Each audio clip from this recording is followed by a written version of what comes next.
Well, welcome back to the HP Two Man Game Podcast. My name is Matty Thompson. Of course, I'm with Coach John Crawley.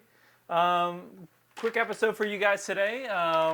We get to talk about another win against Delaware, what the cool kids are calling a streak. So we get to deal with that.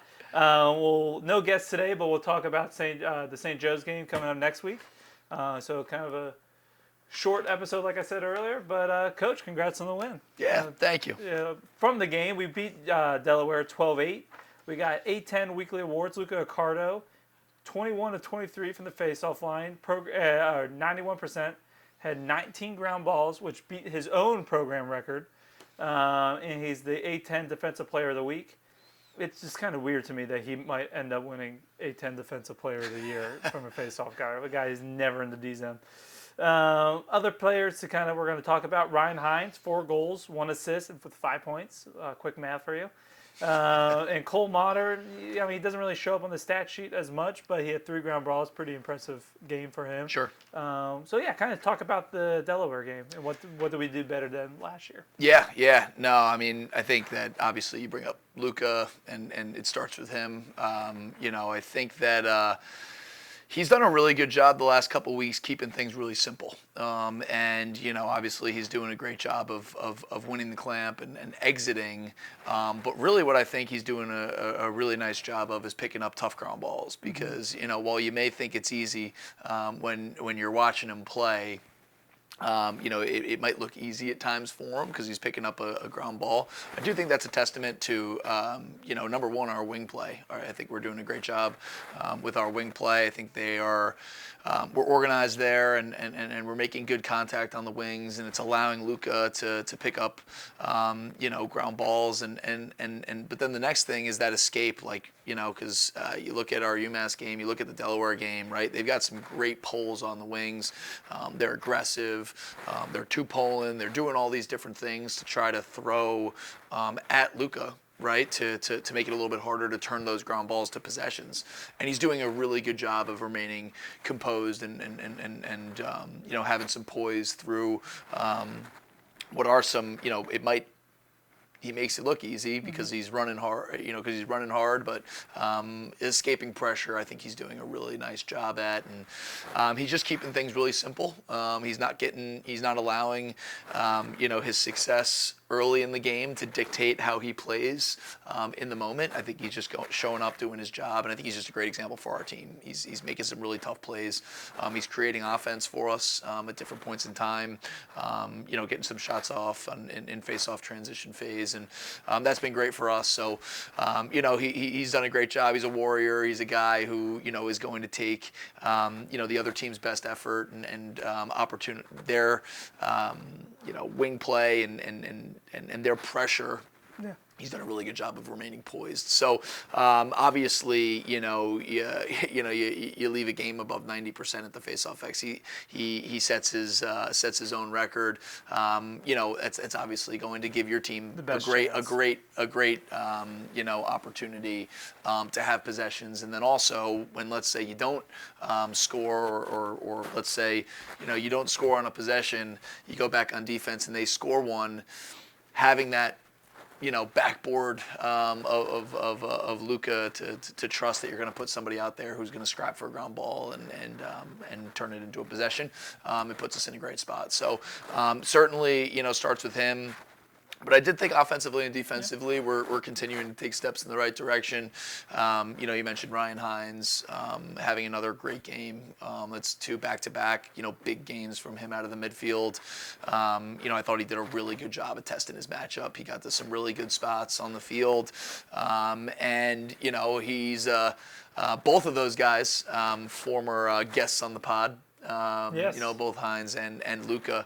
Hines went viral. Yes, he did. And, he's just done a really good job of continuing to get better. I think that when you look at a midfielder like Ryan Hines, you're like, all right, he's just going to run out of the box at you and just score. Yeah. But all of a sudden you look back a week and he's scoring goals below goal line against UMass and throughout the year. He's playing off the ball. a little bit better. And so watching him continue to develop and grow his game has been really cool to see. And I think that that's making a huge difference for us at the midfield. But it doesn't end with him. I think in general our midfield performance was a little bit better. So we're continuing to grow there. And then, Justin Wickstead and Carson Robbins continue to, shoulder a big load down there, and they're doing a great job of competing. I mean, both of them are competing really hard in the ride. Both of them are finding good matchups and both doing a great job. So offensively, I thought that we had a better game, and frankly, I thought we created some good shot opportunities that I thought their goalie had an excellent game. I mean, I think that he made some really nice saves, kick saves, things off the pipe. I thought that he competed really well and made it definitely tough for us. So I was proud of how we stuck with the plan offensively. How even when some of those shots weren't necessarily going in, we remained disciplined to what we wanted to do. We remained committed to what we wanted to do as a group, and ultimately took a step in the right direction on the offensive side. But yeah, you mentioned Cole Motter on the defensive side. I mean, he's a sophomore. He's played in almost every game he's been healthy for in his 2 years. I think you're kind of continuing to watch him to grow and develop. I thought that one of the most glaring things from this weekend that I thought that he took a step in the right direction on was his communication. I thought that he communicated really well, off the ball. I thought that he communicated really well in transition. He had 3 ground balls, and all 3 were in some important moments. It's overall game experience-wise a little bit of a younger defense. Between some of the guys who are rotating down there, between Cole and James, who are both sophomores. Robbie Lang is the senior down there. But Bryce Rickens has been rotating down. David Manzo is back and healthy, and he's a freshman. He's rotating in.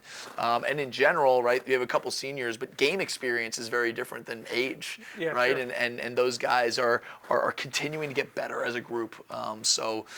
They've done a better job of being a little bit more multiple.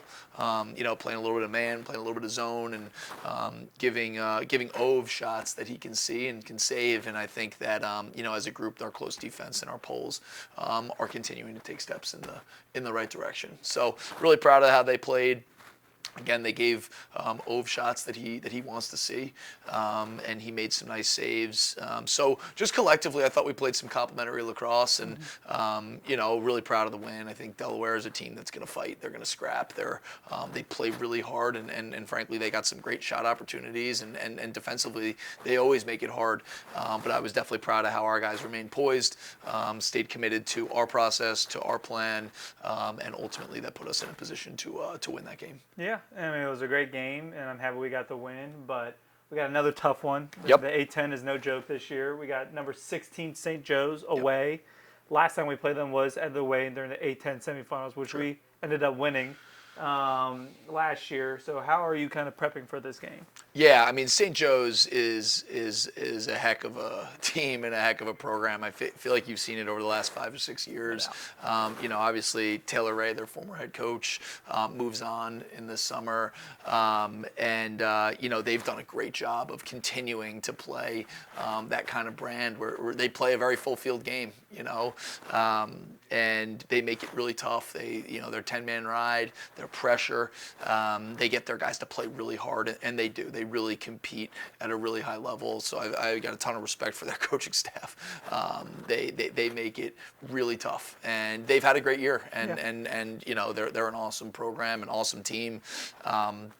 So, for us, does it changes practice a little bit in terms of like the way and the full field kind of style that they play. And, I think that we've tried to get up and down a little bit more throughout this week and make sure that we're playing on the full field, working on the clear, working on the ride, and, working in the transition game, because that's what they tend to do. They put you in a lot of really difficult situations. So I think our guys have responded well to that so far this week. The week has been competitive. I think that they know that they're seeing a top 10, top 20 team in St. Joe's this weekend, and I think that they're excited.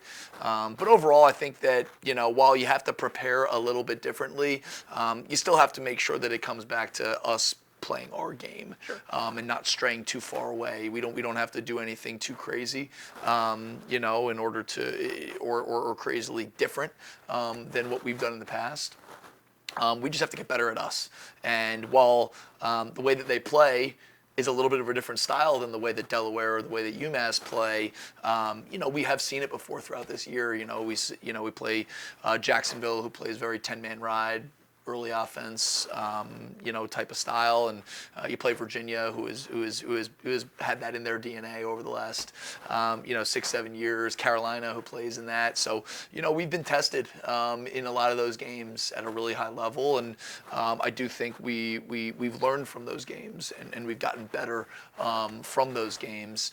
And you know, this is going to be an excellent challenge and contest, and I think that you know, the way that they play, you know, at home. I mean, they get after you, and they make it really tough. So I think our guys are excited for the challenge. I know we are as coaches for sure, and we are fired up to just continue to prepare. And you know, we gotta look at it while maybe the style's a little bit different. We gotta go about it the same way that we do every week. And I say it to our guys every week, probably to the point where I sound like a broken record, but you know, it's the most important game of our season.